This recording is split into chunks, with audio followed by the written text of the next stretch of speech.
a special edition of Bark After Dark. It's first recorded one we've ever done. What day is it? What time is it? There's a live right up there in the top left. We could be live right now. I don't know. Producer Palmer, check us out. Make sure we're not live on YouTube right now. It would be absolutely apropos if we were live right now. It would be on brand. I pray to God that is not the case.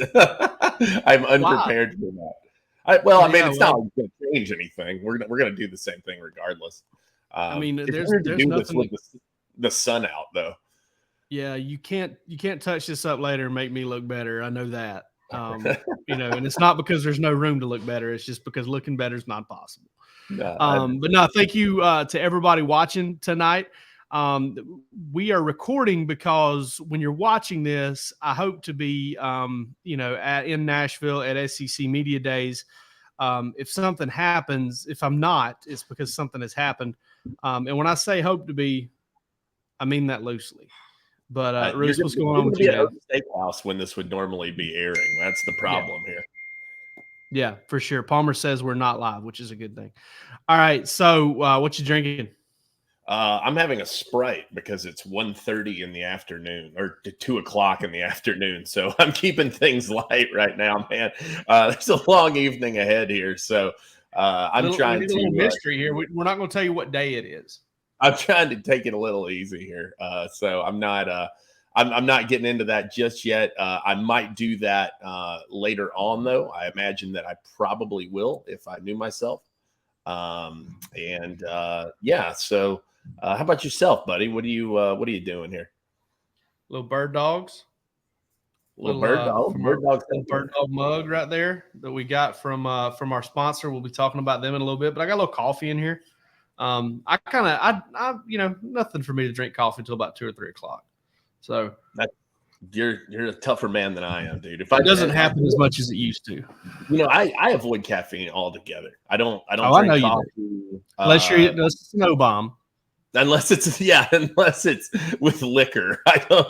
At that point, I'm just things have gotten off the rails. So. Cool addition here to be doing this Bark After Dark, and maybe we'll see how this thing goes. Maybe a little shorter than normal. I don't know. We'll just kind of move. Spirit leads us. We do not have a guest tonight. Not have a guest tonight, which you could probably tell off the title card of this if you're watching. But we just wanted to make sure that we got back on the horse as far as this goes. Last week was our first show. Since before the start of June, we took the month of June off. And so we wanted to make sure kind of stay on the horse and kind of keep it going. And that's one of the reasons why we're coming to you, recorded for today. And we knew we weren't going to be able to do it, take all the equipment to Nashville because both Palmer and I would be in Nashville. And you don't want to see me walking around Broadway trying to figure out what I'm saying, if I'm getting cell signal or not. And I'm not going to be on Broadway. So, you're gonna go to Broadway. It's gonna happen. I will not. Actually, I may because our hotel's down there. I think our hotel is. So you're gonna end up out there. I can assure you. I don't know, man. It was weird last time I was there, man. I felt like I was there in like early May. I feel like Nashville's kind of turned into like a mini Vegas. A little bit. It's like all these like goofy theme bars. Like everybody's got a bar now and. It was all open late. Everybody was just hammered as non-rats. I'm not, judging anyone. I might glass houses, but yeah, right. But it was. It's weird, man. It's like it's sort of lost the I think it's lost the kind of the country vibe. It's a lot more like metro upscale now. I went to some big food hall over there on Broadway though. That was pretty cool. Go check that out if you get the chance. I forget what the place is called, but I went to Prince's Hot Chicken over there. It was good. It was good. Yeah, they had several good looking options in that place. So, I don't know. Yeah, so the last two companies I've worked for have been based out of Nashville. So you end up spending a good bit of time up there. I've come to really enjoy the stuff kind of closer to Vanderbilt's campus. I've talked about the Lowe's Hotel and I have a blast there. Honestly, if I get a chance, I may go have a drink at that bar just because it's a good place to sit down. And then you've got there's winners and losers, which is a bar over there. There's basically two bars. It's the winners bar and the losers bar. I don't know what the difference is. I always drink at losers because I kind of fancy myself as one. And then that's pretty cool too. So you always have a good time, in Nashville. But you're right. Broadway is a little overwhelming. It's It's just if you're too there, much. get you a day there and let it be done. I didn't, I kind of like the idea of I went up like 10 years ago to see Garth Brooks, and it was more like, there was like still a lot of like divey little places that you could kind of go in and there'd be a guy strumming a guitar and that kind of thing. And that's what I think of. And I think that's what most people think of when they think of Nashville. But man, like I said, now it's like, it's a little sterile to some degree, because like I said, everybody has a bar, man. And I don't know. It's odd. It's more of like a tourist trap down there than it is like a cool downtown vibe. It's been taken over a little bit, but you're talking about this, I have a good time. I like this. You hate SEC Media Days. You've told me that. I don't hate everything about it. But listen, like I put on the board yesterday, when you got a 5'6", 130-pound mouth-breathing dude in horn rims butting in with his Rode mic trying to ask Cedric Van Pran how many different types of sweet potatoes he's ever had, like that makes me want to like jackhammer that dude Goldberg style. Like, I mean, the only thing I think of is it's back on the day in the trampolines when we used to do power bomb each other.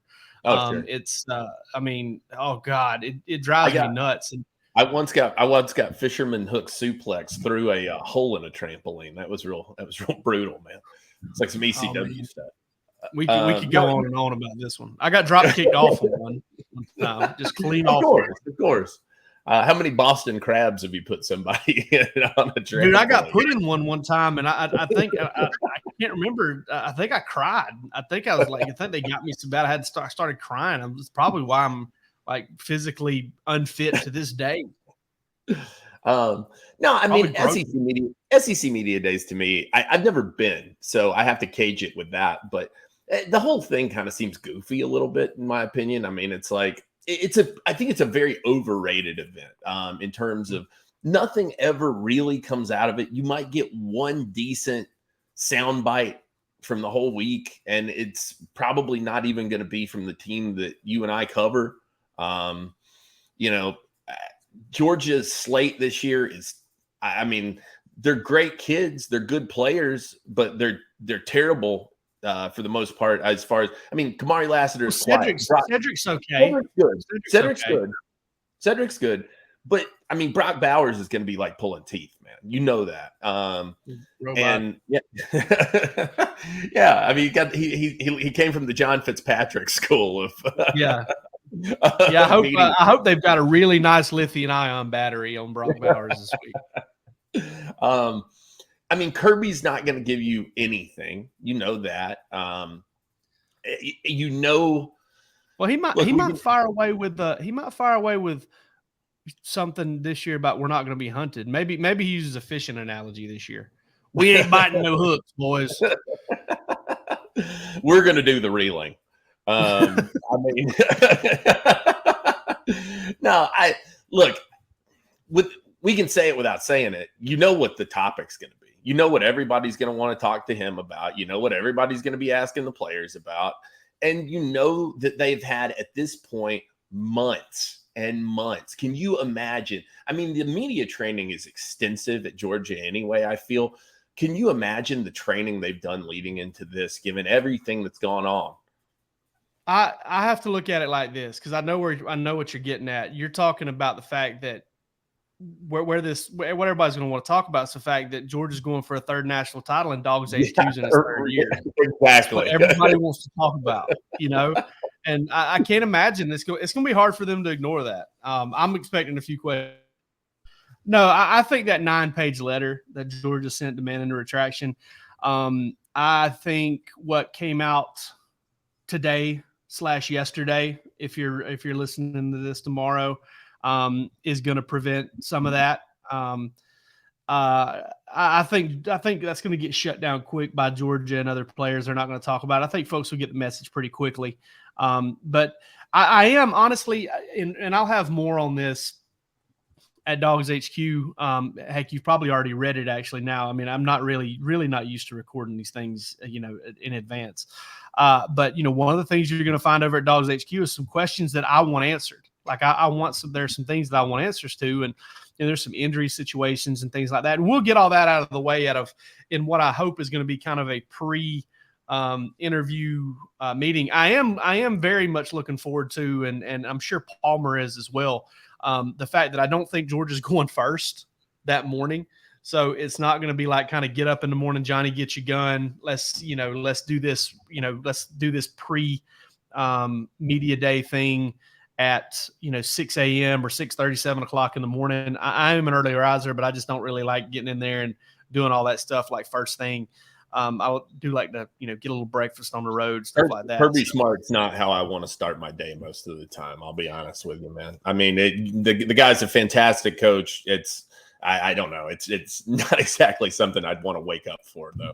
And I am looking forward to talking to Kamari Lassiter, maybe getting a little bit of one-on-one time with him, just in that because what they normally do, Jake, is what they'll do is they'll have like a 30-minute session for the beat reporters, for the local guys, so that we can get our housekeeping questions out of the way, because they know that we're going to want to ask about Smile Munden and Branson Robinson and stuff like that. And they don't want to necessarily have to deal with that on the big stage or in a breakout room. I think a lot of the best stuff that comes out of this, though, is in Radio Row, when Kirby goes and sits down with a guy or sits down with this person, that person. And, it's just not accessible to us. We can't be all the different places at one time. That's where some of the best stuff comes, is because, the questions will get asked. And at that point, for a while after the guard comes down, after a little while, Kirby's finally, shoot, man, let's just say some stuff, and then you get some good sound bites out of that. But ultimately it's all sound bites, right? It's just all sound bites. And eventually there's just too many of those. Aside from Kirby, who are you looking forward to hearing from? I listen, man. I'm gonna get to see Rusty Mansell in person. I'm excited about that. I get to get seen with him, which is cool. I look forward to hanging out with some Josh Pate. All right, our fierce rival. Okay, one of our harshest rivals. Death to Josh Pate on this. No, we love Josh. Hopefully one day he'll come on with us. But no, I mean, as far as coaches, I'll be there the same day as Hugh Freeze. So. That should be long hair. Yeah, I mean, dude, that idea that he's one of the righteous gemstones, that he's the fourth gemstone, just sent me to the oldest Buddy Gemstone. Tony Lawler. That was so good, man. Buddy Gemstone. I mean, and by the way, I have no appreciation for Hugh Freeze. Okay, he can kick rocks, but anyway. Yeah, I don't know, man. I'm kind of interested in. I don't know. I mean, Beamer's going to bring some good energy. I'll be interested to see how Eli Drinkwitz handles things, because he there was that row over the NIL stuff not too long ago with him. How does he approach things? I don't know, man. I mean, a lot of these guys are they're bland. I mean, they're generic to some degree, and that's kind of the point, right? I mean, they want to keep it that way. I'll be honest with you right now. It is escaping my mind the name of Mississippi State's head coach. Zach Arnett. Yeah. I'm kind of interested in hearing from him, just because I think that'll be kind of like some of the first national stuff, at least. Oh, it's so fantastic! It's so good, dude. It's so good. Dude, I'm telling you, man. Like I said on the board, Billy, looking at this right now, if you're listening to this on podcast, we're looking at these photos of SEC coaches with long hair. And I look at Billy Napier, and I'm telling you, if I see a photo of him holding a guitar and Sam Pittman holding a bass at a box office somewhere, I'm going to go in and buy tickets to whatever it is. No, Billy Napier looks like a guy who runs a prepper colony. He looks like a guy who is putting away buckets of food for end times. With the first name, and his first name Sabbath. Yeah, absolutely. Now, like Beamer, I think it was working for Beamer. I think it works incredibly for Sam Pittman. Mark Stoops looks like maybe a lady who works at a bowling alley. So that's he's got that going for him. Drinkwitz also looks like a gemstone. Mark Stoops looks like a lady who works at a bowling alley that dates another good-looking lady. Yeah, I agree. And then I've said from the beginning, dude, Sarkeesian to me looks like Geddy Lee from Rush. I think I think he's got huge Geddy Lee vibes going on, man. Little limelight, that man. Yeah, absolutely. Clark Lee's not getting a lot of attention. I think he needs to let it grow just a little bit more to get the love he deserves. Almost like the Vanderbilt program. Win a little bit more to get the love you deserve. Zach Arnett looks like a guy who wears a poncho, if you know what I'm saying. Zach Arnett looks like he's the guy that unloads speakers for used to unload speakers for Creed and hoped he would ever get a chance to play with the band. Yeah. He's probably a big Tool fan. He likes Tool a lot. He listens to Higher about 3 times a week. I want you to can you please just work in a question about this somewhere for somebody if you get the chance, won't you? Just ask if they've seen the long hair thing. Have it pulled up on your phone, ready to display.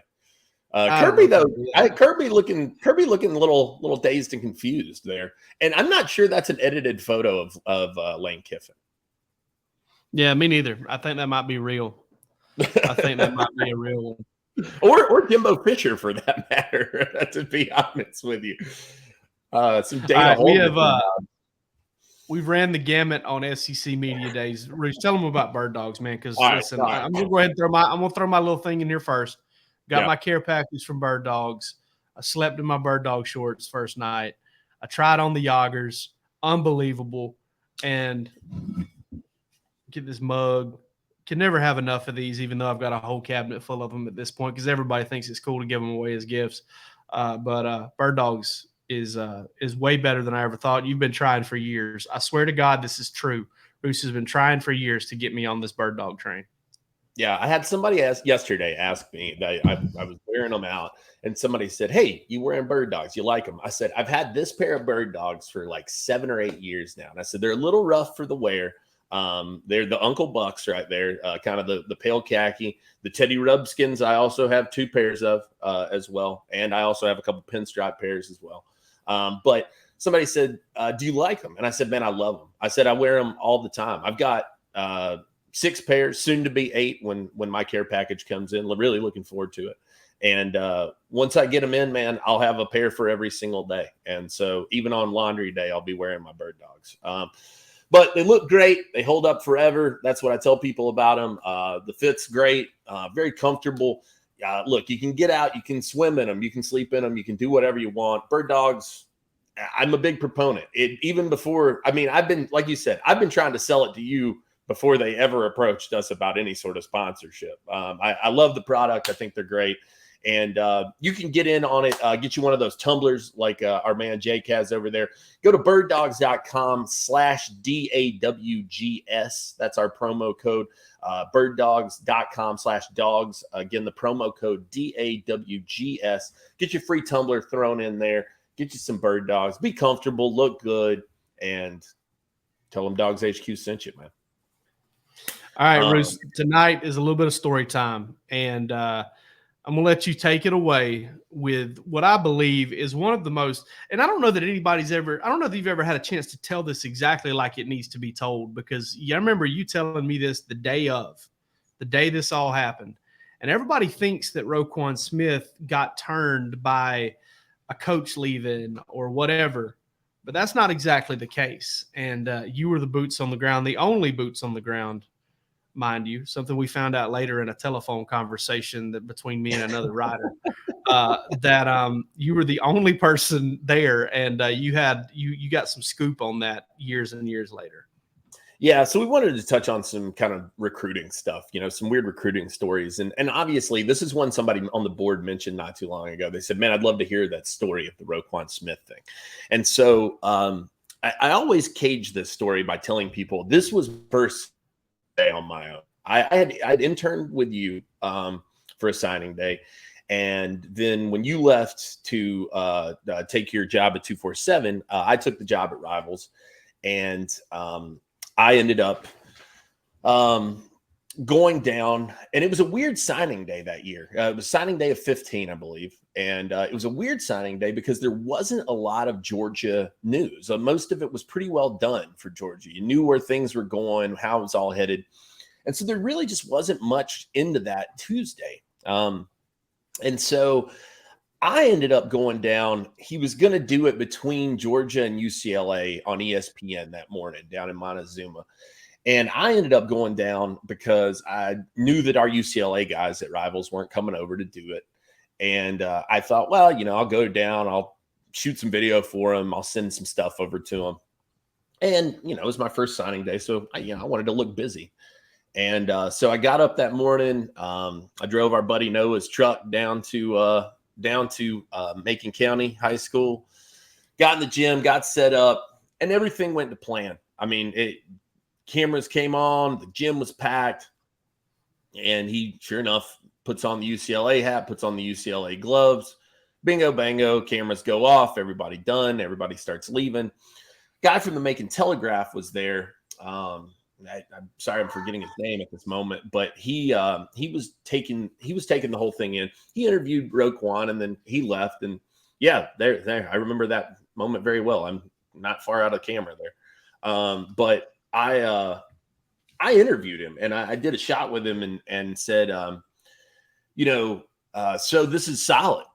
That's what I asked. I said, so this is all solid. Papers are sent in, and everything's done. And he said, no, I haven't faxed my papers yet. And I said, why?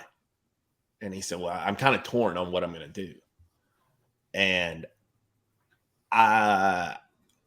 it's kind of like in Old School where Will Ferrell has the debate and he blacks out for a little bit. And he's like, what just happened? Like when he said that, like my memory just goes dark. Like, I'm like, I'm green. I am so green, man. I don't know what I'm doing. And I'm freaking out. Did he not? But I seem to remember you telling me, like, before you guys even started talking, you kind of had that whole like, "Hey man, how's it going?" Didn't he tell you something? Didn't he say, "I think I screwed up," or something going into that? I don't know that I remember. I don't know that I remembered that. I thought I remember you telling me something like that at the time, like going into the interview. He didn't use the word "screwed up," but he said, "I think I effed up." Yeah. I can't recall, to be honest with you, in this moment. If I told you, I mean, your memory's probably a lot better than mine, to be honest with you. Because like I said, the day, like that day was such a blur for me. It was so, when he said that, man, like I started shaking, like not visibly on camera. But I so regret that video is lost now. It was deleted. It was on another channel and it got deleted over time. But I wish I could go back and see it. But, we get off camera and I go out in the parking lot and I start pacing around and I'm about to throw up. And I remember I called Roddy and I said, hey, like, here's what just went down. What should we do? And he was like, well, you got to write the story. You got to put it out there. So I tweeted it out. At the time, I was still pretty new to Twitter too. And it just took off. It was like wildfire. Like the two big stories that day were Roquan and I think Byron Cowart was also that day, if I'm not mistaken. And so I left Macon County because I had this video interview with the kid, and I don't know if have you been to Montezuma? A time or two, yeah. Not exactly enough to be familiar with it. Not exactly the finest cell phone service in 2015. A little bit out in the sticks out there. Oh yeah. And so I came back out. I drove up to Perry, and I went to the Chick-fil-A in Perry because I needed somewhere with Wi-Fi. And this was sort of too like the early days of restaurants having Wi-Fi. And so I had this video, and it was like a gig and a half or something, file size. It took an hour and a half to 2 hours. At least. Oh God, those are the worst. I was like, and I'm sitting there just like shaking the whole time. And like, I'm posting to the board, I'm posting the message board. And one of the subscribers, one of the UGA Sports subscribers, happened to work at a bank down the street, and he came over and saw me working. He was reading the message board, and he knew where I was, so he came over and he was like, "Hey, you're Jake," and I was like, "Yeah." And he was, so I showed him the video. He got to watch it, and he was like, "Man, this is gold. This is crazy." So finally, video gets up, whole thing goes down. And I called Roddy again, and I said, well, what should we do? I said, do I come home? And he was like, no. He said, don't come home. You need to stay down there. We don't know what's going to happen next. He said, I'll buy you clothes. I'll put you in a hotel. Just stay there. And I said, well, what am I supposed to do in the meantime? He said, well, go back over to the school. And by that time, all the Jeff Ulbrich stuff had come out. Yeah. That wasn't the onus for him not signing, but by that afternoon, everybody knew Ulbrich was leaving. And he hadn't, and just to clarify, that hadn't come out. That hadn't been an issue because he came straight off the stage, talked to one person, then talked to you, correct? Yeah. Yeah. He hadn't had time to get any of that Jeff Ulbrich stuff. The Ulbrich stuff wasn't. No. It wasn't even out yet, I don't think. I mean, I think it was probably 2 hours after the ceremony that came out. And so I went back over, and like I said, by that time it was all happening with the Ulbrich thing. And I went back over, and sure enough, Roquan and Coach Larry Harold were still hanging out at the school. I caught them; they were hanging out in the gym or over by the football field. I can't remember. But so I interviewed him again, and I asked him about the Ulbrich thing and if he felt kind of deceived by that. Because Ulbrich had that morning been like, hey, we really need your paperwork in. We really got to get your stuff in. Like, was pushing him. And it wasn't, obviously he didn't go through with it. And so I shot that video. And at that point, I wanted to be a little closer to home. So I drove to the Macon Buffalo Wild Wings and had myself a cold beer and some chicken wings and put that video up. And I think I got home at like 2 a.m. And it got quiet for a little bit after that, although I was able to kind of communicate with the kid, with Roquan again.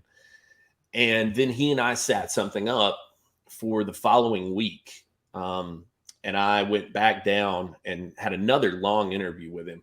That time I had to sit in the principal's office with him. And I just turned the recorder on, and we talked for about half an hour.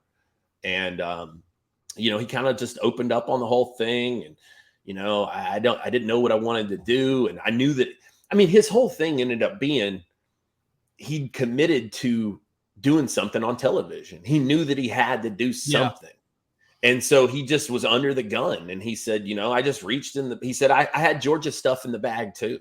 He said, I could have pulled either one out. And he said, I just did that because that's kind of what I was feeling in the moment, but I wasn't sure. And so anyway, he a couple of days after that third interview was when the letter came in. And all he did was sign his letter of intent, I think. No, he didn't sign his letter of intent, grant and aid. Grant and aid, yes, that's right. He faxed in his grant and aid. He signed grant and aid. I want to say maybe to both schools, so that both schools would be committed to him, but he wasn't committed to them. And there was this whole thought that, oh man, Roquan Smith has shown us all how to do it differently, but we still haven't seen it become a trend. I think 1 or 2 kids may have not signed since then and just kind of shown up on campus whenever they got ready. Most kids know what they're going to do. They want to lock their place in. I'm not even able to remember anybody else who's done it that way. But the one thing that has always fascinated me about the story just in general, Jake, is the fact that everybody to this day, a lot of people to this day will tell you, hey, Roquan Smith ended up at Georgia because Jeff Ulbrich left UCLA. No. And that's not necessarily true. That's not why he wavered in the moment. He was already wavering before he found out about that, and that helped. Yeah. It wasn't against. It wasn't against Georgia coaches knew it would help because they were firing away on him once they found out about it. Yeah. But I tell people, for me, like, it was just such a unique experience, and it's something that I've had some great stories and great scoops over my career, some things that I'm really proud of. But for that to have been my first signing day was so special and meant so much. It changed everything, man. It changed the trajectory of my whole life, to be honest with you. I owe a lot of where I am now to Roquan Smith for deciding not to go to UCLA, and it was hard to believe. And it's funny because I remember when I got home, Noah was, I think he was living in my place at the time, and he said, wouldn't it be crazy if he was like a Hall of Fame player one day? and then he goes, it's definitely possible. It's not out of the realm of possibility, man. I mean, one of the greatest Georgia defenders of all time, first round pick, Buckus Award. I mean, the guy. I'll tell you this: I've watched Georgia football for a very long time. You know, like I can just remember probably really well since 91, 92. There's maybe Jarvis Jones and David Pollock are the two people that I would consider taking over. Those are the only two. Not Champ Bailey, not anybody else, just those two. Jalen Carter? Only that I would consider that I've ever seen. Who? Jalen Carter? No, I'd still take Roquan. I love Jalen Carter now. Jalen Carter's top 5. But I would, Roquan, Jarvis Jones, David Pollock, kind of all three right there together. Jalen Carter, and then probably Champ Bailey are right there in that top 5. Yeah, which is a hell of a 5 to start a defense with. But Roquan was special, man. I mean, there's no question about it. I mean, it was really, like I said, it was kind of hard to believe that that's how I got the ball rolling in my career in some respects. And then later that night, Terry Godwin, and family put on the still 100% committed thing. I remember that one. I had to listen to that on the radio. On the way back, I heard people talking. That was a break that Georgia definitely needed that day. Palmer, let's cycle through these and see if there was anything. Just look at all of them, see if there was anything else I can remember. Easy. Trent Thompson was just there at Westover. That was an easy one. Jonathan Ledbetter, I remember, flipped from Alabama while I was sitting at Copper Creek, and at the time I did not have my computer, and I think somebody had to come pick me up. Natrez Patrick committed, I think, at his spring game, and I believe DeAndre Walker. I was there for Rashad Roundtree's thing. DeAndre Walker, you were there for that one at the in San Antonio when that happened. Rico McGraw flipped from Georgia to Alabama, then from Alabama back to Georgia. Jackson Harris, Chauncey Rivers. I was all good when that happened. Michael Barnett flipped from where? Michael Barnett was Clemson, right? I can't remember where he was committed, but he flipped from somebody. Jonathan Abram, I want to say, committed. It says right there, committed on Halloween night. That sounds about right. That sounds on brand for him. His boy Jarvis Wilson is going to come in here later. He was Thanksgiving. Pat Allen, my man Pat Allen. That was the one I had that one on lock, and he committed, decommitted, then recommitted. I was always surprised Pat didn't turn out to be a bigger part of Georgia's offensive line. Me too. He had a really good camp at Georgia, drove all night together. Juwan Briscoe flipped from Clemson, I believe, or was once committed to Clemson and opened it up. From Florida State. Florida State? From who? Florida State. Oh, wow. I did not realize that. Thank you, Palmer. You the man. Yeah, gosh. Juwan Briscoe. I think I was in San Antonio when that went down. Shaq Wilson, that kind of came out of nowhere, didn't it? When that Shaq Wilson was like that was like a signing day thing, I think. I can't remember where he was at before. Justin Young was a guy that I always thought kind of had a lot of natural pass rush. I want to see the date on this Jarvis Wilson commitment, though, because I believe Jarvis Wilson was also in this class, and I want to say he committed it like on Christmas Eve or something. I think it was Thanksgiving. It was maybe it was. I think that was the same year. I think that was the same year though that Breon Dixon committed on Christmas. Oh God, Kirby Chokes. I went to that one. Yeah, that didn't pan out. Neither did most of these. Gary McCray didn't pan out. Although, man, I thought I had something found when I found Gary McCray at FBU camp. I thought Gary McCray was a dude, man. Yeah, me too. And then Tay Crowder. Listen, it's nothing compared to your signing day, and I don't want to turn like this up, but my first one was nuts too. I spoke on my first national signing day at the Blind Pig Tavern, did a little Q&A at Blind Pig, Avery Young was supposed to be going that afternoon. And we had got in a car with my buddy Nate Leckahall that day and drove over to Buffalo's where I was going to have the same thing. And somehow Buffalo's had twice as many people as the Blind Pig that day. I have no idea how. They have this little back party room. On the way over, I call Avery Young. He picks up first ring and doesn't even allow me to ask anything. He says, "Hey, I've been meaning to call you. I'm picking Georgia." And I was like, "Oh, okay, cool." I was like, "I got a story ready, man. Congratulations. We'll talk. Maybe we can talk later tonight or something else kind of about everything else." He goes, "All right, cool, bet." And I just kind of went in. And luckily, I didn't say anything to ruin the kid's moment, because when you're speaking to a live group of people, you're sitting there like, "Hey, I can go ahead and give me a little cred right here and say, hey, he's already told me he's picking Georgia." And I paused in the middle of speaking to look at the screen. And I look at the screen up there, and he puts on an Auburn hat, and he goes, "Well, that's a big miss for Georgia. Had indications that he was going to pick it." I feel like I took it dead in stride. I was like you on the inside. I was like, I was kind of like hurt. I was like, man, this kid told me one thing and did another. But that was the day I remember talking to Rusty Mansell a couple days after that and telling him about that. And he goes, "Yeah." He goes, "You got to understand, man, these kids will tell you what they think you want to hear sometimes." And that's something. Well, that's over. I go outside. I sit down. I sit at kind of like a bar table there at the Buffalo's, and the dude that runs the place that invited me to come, he said, "Hey, man, can I get you a beer?" And I was like, yeah, I'll take one.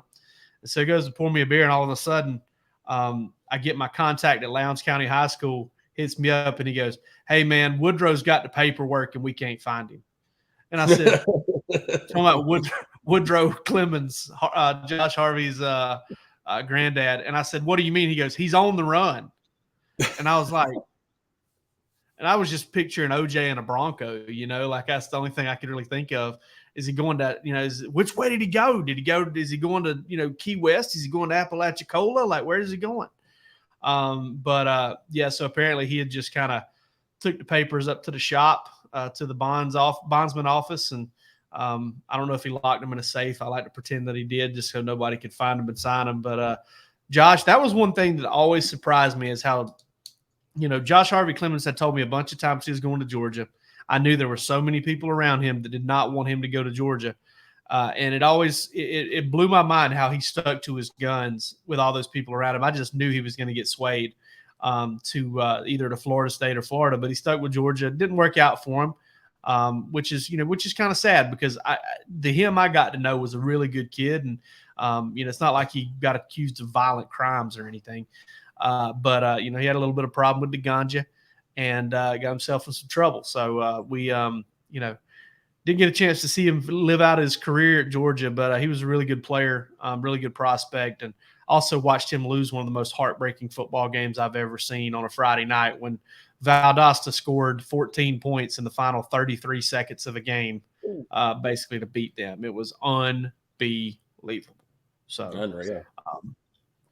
All right, let's do a little Jake on Jake. Yeah. No. If you had something else, go ahead. No, well, I was just going to say, since we were on the recruiting thing, and you and I have both seen a lot of dudes, in high school. There's got to be a guy, right, that you think that stands out as like the best, the guy that you saw that you were like, this is just totally different. It's unbelievable. Yeah, it was Laramie Tunsil. Yeah. I think Rusty and I both share in that one. Especially working in this business. Now, I saw Champ Bailey and Charles Grant both in high school whenever I was a youngster. And those two were two of the most transcendent athletes to see on a single-A football field I've ever seen, along with a kid from Hawkinsville named Adrian Hunlin, who never made it. Apparently, I talked to one of his coaches years later, and apparently Adrian Hunlin, turned out to be a bad guy. But he was a fantastic football player. But yeah, those two, were really good. But the one I saw in this business was Laramie Tunsil. And that's another good story that I think Rusty and I have talked about, being down there on the sideline with John Lilly and Will Friend. And I believe my brother went with me to that game at Lake City at Columbia High School that day. And that was before Georgia played Florida in 2012, I believe it was. It was October of 2012. And saw that cat in person, man, special player. And Georgia did everything they could there. They did everything they could, and we all know why he went to Ole Miss now. There's no denying it. There's no whatever. He got a better deal to go to Ole Miss, and that's just how it worked. But Yeah, he's a stud. What about you? We'll just make this a symmetrical Jake on Jake. Who's the guy you saw that kind of turned your head more than anybody else? Oh man, I mean, from a physical standpoint, it had to be Ben Cleveland. I'd never seen anybody that looked like Ben Cleveland at the time that I saw Ben Cleveland, and so he really jumped off the page in that way. And it was hard to kind of get a grasp on how good he truly was, because Stevens County plays good football, but it's not exactly they're not playing Gwinnett County. Yeah. I mean, He looked like that, he looks like he does now, but he was 15. It was ridiculous. Maybe even 14 in that photo. Yeah. Yeah. So from a physical standpoint, it was definitely Ben. One of the guys I remember that really stood out to me, and I kind of stood on the table for him, and it didn't happen, was DeAndre Swift. And I got to see him a couple times, couple different camp settings. And I sent in, I've still got the email. I reread it sometimes and kind of smile, because I sent an email to the evaluation team, and I said, I think DeAndre Swift needs to be the 5-star and maybe the number 1 back in this class. I think that every time I've seen him, he's been as good as Najee Harris. And I think that he looked better than Cam Akers. And I think the Cam Akers thing definitely ended up being the case. I think I would have taken DeAndre Swift over Cam Akers. And Najee's different. Najee's a tremendous running back in his own right. I mean, Cam is too, but I remember I remember dog night when Cam Akers showed up. He was walking down. It was almost done. They were walking out of the stadium, and all of a sudden, on the opposite side, down the stairs, starts coming this guy with one of the assistants. And I'm standing next to Roddy, and we're like, "Who is that? Who is that?" And all of a sudden, he takes his shirt off, and we were like, "Who in the hell is that? What is that?" and to come to find out, it was Cam Akers later on, man. I'll tell you another one who was a dude from the jump. And it really all came together at the look at that. Come on now. You telling me, look, you're not taking DeAndre Swift. You're not taking DeAndre Swift over several of these guys. But I'll tell you that I think it was that same dog night, if I'm not mistaken. There was a guy wearing a mask. He had like a neck gaiter up around his face, and he was out there just cooking everybody on the DB drills. He was a wide receiver, little bitty guy, and everybody said unstoppable, cheat code, unfair. We later learned that his name was Devontae Smith, and obviously ended up being a hell of a player. Sammy the Bull helped get him on Georgia's squad. Sammy the Bull Potato. He was on Georgia's commit list at one point, but obviously we all know how that played out for him. But definitely another one of those guys that jumps off the page. Yeah, sometimes that happens too. You see a guy in a camp setting like Justin Jones, who played defensive line at NC State. Saw him at a camp. Chris Wilson was there, and I talked to Chris Wilson later on, who was Georgia's defensive line coach, the one I was trying to remember from the other night when we were talking about it. I basically told Chris Wilson, I was like, man, I've never seen a kid. I know he's a tad bit undersized, like 6'2", 6'2.5", 270, 280, but he is a stud, man. You got to go after this kid. And they never did. They could have had him if they wanted him. That was his dream school. And those types of evaluations and just misses here and there like that were a big reason why, that Georgia, why Kirby Smart's at Georgia. Not necessarily because Kirby Smart hits all those evaluations right, but he gets a lot more of them right in there, and for a lot more top tier guys than having to kind of maybe settle for a late evaluation or on the whim evaluation. All right, guys, we'll be back with you next Monday with Bark After Dark. Guests still to be decided. Find us one in Nashville. What's that? Find us a guest in Nashville. Yeah, go talk to Paul Feinbaum. Get him on here. I'll go see if Dirks Bentley is at his bar there in Nashville. By the way, if you've never heard the story of Ryan Russillo and Dirks Bentley, that is a very good story. One of the best I've ever heard. Heard it on his podcast a little while back. So go look that up. But we do not have a guest for next week's Bark After Dark. SEC Media Days, if you're watching this, is tomorrow. Enjoy what you see. Hopefully some good stuff will come out of it, and we'll see you all next week. Wednesday will be the Georgia show, And then we'll be back with you following that Wednesday on the Sunday night, as always Sunday and Wednesday night at 8:30. Y'all take care. Bird Dogs.